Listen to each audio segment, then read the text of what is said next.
Daniel Jeremiah here on the Rich Eisen Show. All right, let's remove your NFL Network former scout draft analyst hat and put on the lid that you wear with Matt Money Smith in the local radio booth for the Los Angeles Chargers. Seeing the Chargers as you have, the matchup that you like on behalf of the Chargers going to New England is what?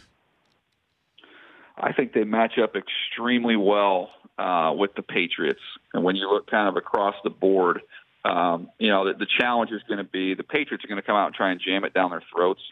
But if they can get in pass rush situations with Tom Brady and what they've proven, what they can do with Bosa and Ingram sliding in, and they have Chenna Nwosu outside and Isaac Rochelle, I think they're situated. You go back to the Super Bowls that they struggle with. The games with the Giants. To me, inside pressure is what gets the Patriots, and I think what the Chargers have done with Gus Bradley, kicking those two guys inside. I think those are matchups that heavily favor the Chargers. They got to get to third down. So, they got to find a way, whether or not they're going to play the four safeties again or whether they throw some linebackers out there, they've got to find a way to get the Patriots in 3rd and 5+. If they do, I really like the Chargers matchups there. And then on the other side of the ball, Rivers, people have kind of crushed Rivers that he hadn't played his best ball coming down the stretch, Rich. But, man, the defenses with the 2 games in Baltimore and then the pass rush for the Broncos, and that's what kind of gave him fits. I don't think the Patriots are going to be able to generate that type of heat on Phillip Rivers, and I think they'll have some opportunities down the field. Stephen A. Smith just told me Hunter Henry's active for this game, Daniel. Heck of a year, man. He's been awesome. I know. He's been terrific. And so, in all seriousness, what do you think he can bring to the table Sunday? Well, the biggest thing is speed.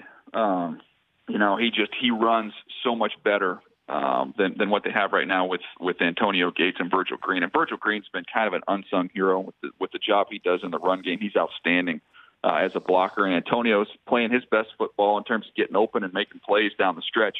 But neither of those guys are really going to be able to stretch the seam and really, really run and stretch things out. Hunter Henry can give you that. Now, I don't know how much he's going to play, if it's 5 plays, 10 plays, 20 plays.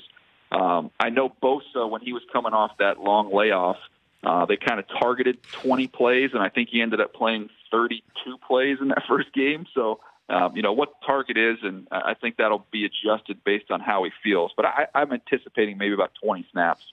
Well, the Chargers have won games in 4 different time zones, and the only game that they've lost outside of their home stadium is here in Los Angeles, DJ. That said, it looks like high 29, low 17, coldest game of the year for the Chargers.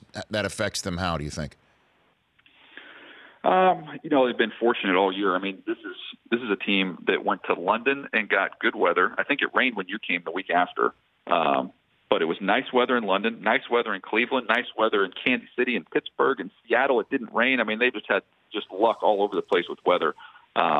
Cold is fine. I think as long as it's not really wet, I don't think it'll have too big of an impact. I think they'll be okay with the weather. Okay, and self-scout, the Chargers can be beaten by the Patriots. How? What do you think Anthony Lynn and that staff, Wisenhunt and Gus Bradley, are huddled up thinking about right now?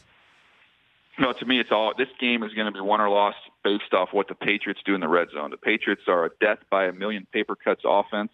Run, underneath throws. I don't think the ball is going to sail over the Chargers' head, which pushes all the importance on can you get stops in the red zone. If Tom Brady can get Gronk going down there in the red zone and they're scoring touchdowns instead of field goals, the Patriots will win. Chargers have been pretty good in the red zone. That'll need to continue if they're going to sneak out of there with a win. The Rich Eisen Show, weekdays at noon Eastern on Audience.